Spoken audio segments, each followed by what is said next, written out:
Hello बच्चों, आज मैं आप लोग को पढ़ाने जा रही हूँ न्याय चैप्टर का दूसरा दृश्य। तो चलिए शुरू करते हैं। ये रहा आपका दूसरा दृश्य। मंच पर महाराज सुदोधन की सभा का दृश्य। मुख्य मंत्री अपने अपने आसन पर बैठे हैं। महाराज का आसन कुछ ऊंचा। मंत्री इस समय कुछ निवेदन कर रहे हैं। इसी समय प्रतिहारी प्रवेश करता है। प्रणाम करके वह खड़ा हो जाता है। महाराज पूछते हैं। महाराज बोल रहे हैं, क्या है प्रतिहारी? प्रतिहारी बोल रहे हैं, महाराज की जय हो, राजकुमार देवदत्त आने की आज्ञा चाहते हैं। महाराज बोल रहे हैं, इस समय आने दो। प्रतिहारी लौटता है। मंत्री फिर कुछ कहने लगते हैं। कुछ ही क्षण में देवदत्त प्रवेश करते हैं। देवदत्त बोल रहा है, मैं महाराज को प्रणाम करता हूँ। महाराज, देवदत्त कहो, इस समय कैसे आए? क्या उद्यान में नहीं गए? देवदत्त बोल रहा है, महाराज मैं आपसे न्याय चाहता हूँ। राजकुमार मेरा हंस नहीं देते। महाराज मुस्कुराकर, राजकुमार सिद्धार्थ। देवदत्त, हाँ महाराज। महाराज, उसने तुम्हारी हंस छीन लिया है? देवदत्त, हाँ महाराज। मैंने उड़ते हुए हंस को अपने तीर से मारा था। वह राजकुमार के पास जा गिरा। वे अब उसे नहीं लौटाते। न्याय से वह मेरा है। महाराज बोल रहे हैं, कुमार अब कहाँ है? देवदत्त, उद्यान में महाराज। महाराज प्रतिहारी, कुमार से कहो कि महाराज उन्हें याद करते हैं। प्रतिहारी, जो आ गया महाराज। प्रतिहारी प्रणाम करके मुड़ता है कि तभी राजकुमार सिद्धार्थ हंस को गोद में लिए वहां प्रवेश करते हैं। सिद्धार्थ आपको प्रणाम करता है महाराज। सखा, मैं भी महाराज को प्रणाम करता हूँ। महाराज बोल रहे, सिद्धार्थ, देवदत्त कहता है कि तुमने उसका हंस छीना है। क्या यह ठीक है? या जो हंस तुम्हारी गोद में है, क्या यह वही हंस है? सिद्धार्थ, जी महाराज वही है। महाराज, क्या यह देवदत्त का है? सिद्धार्थ, जी नहीं, यह मेरा है। देवदत्त, महाराज यह हंस मेरा है, इसको मेरा तीर लगा है। महाराज शांत। देवदत्त, क्रोध मत करो। तुम कहते हो कि यह हंस तुम्हारा है क्योंकि तुमने इसका आखेट किया है। देवदत्त, जी महाराज। महाराज, क्योंकि सिद्धार्थ, देवदत्त ठीक कहता है। सिद्धार्थ, जी महाराज, हंस का आखेट देवदत्त ने किया है। महाराज, तो फिर तुम कैसे कहते हो कि यह हंस तुम्हारा है? सिद्धार्थ, महाराज देवदत्त ने हंस को मारा है, परंतु मैंने उसे बचाया है। बचाने वाला मारने वाले से बड़ा होता है। सभा में हर्ष ध्वनि। महाराज बोले, पर सिद्धार्थ, वीर अपना आखेट नहीं छोड़ सकता। सिद्धार्थ, ठीक है महाराज, वीर अपना आखेट नहीं छोड़ सकता, परंतु वीर शरणागत को भी नहीं छोड़ सकता।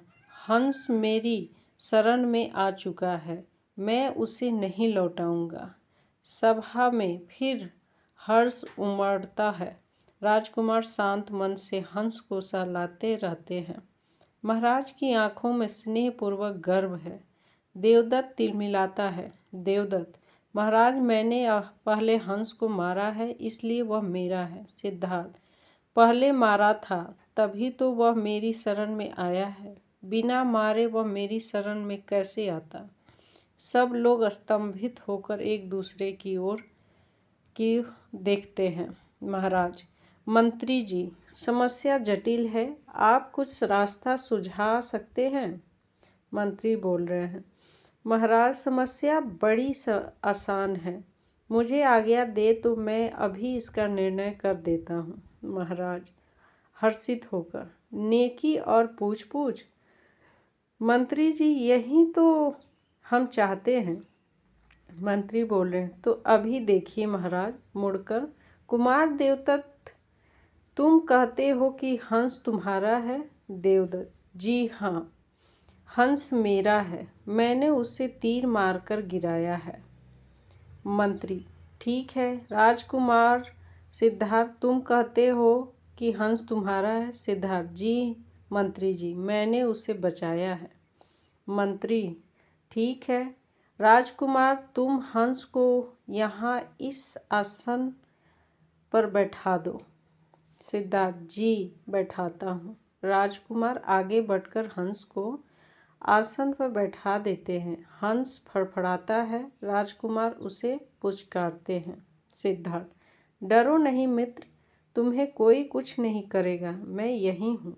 पीछे हट जाते हैं। मंत्री, कुमार देवदत्त, हंस यहाँ आसन पर बैठा है, तुम इसे बुलाओ तो।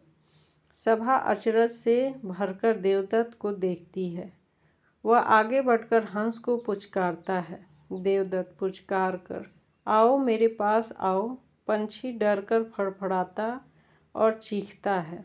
मंत्री, कुमार देवदत्त, हंस तुम्हारे पास नहीं जाना चाहता। राजकुमार सिद्धार्थ, अब तुम्हारी बारी है, तुम बुलाओ। देवदत्त मुंह लटकाए पीछे हटते हैं और सिद्धार्थ आगे बढ़ते हैं। सभा स्तंभित है।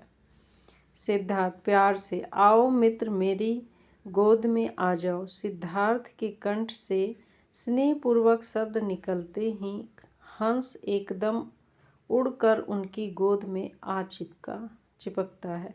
महाराज के नेत्र सजल हो जाते हैं। मंत्री गंभीर स्वर में कहते हैं।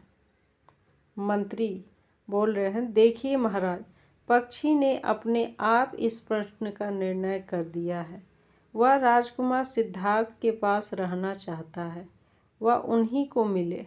महाराज, मंत्रीवर, हमें तुम्हारा निर्णय स्वीकार है। हम आज्ञा देते हैं कि हंस राजकुमार सिद्धार्थ के पास रहे। सभा हर्ष और उल्लास से जय जयकार करती है। राजकुमार सिद्धार्थ प्रेम से हंस को छाती से चिपकाते हैं। देवदत्त गर्दन झुका लेता है। महाराज और मंत्री हर्ष से मुस्कुराते हैं। पर्दा धीरे धीरे गिरने लगता है। राजकुमार जाते दिखाई देते हैं। हंस उनकी गोद में ऐसे चिपकता है जैसे बच्चा माँ की गोद में चिपक जाता है। पर्दा पूरा गिर जाता है। यह किसने लिखा है बच्चों? विष्णु प्रभाकर ने। थैंक यू बच्चों।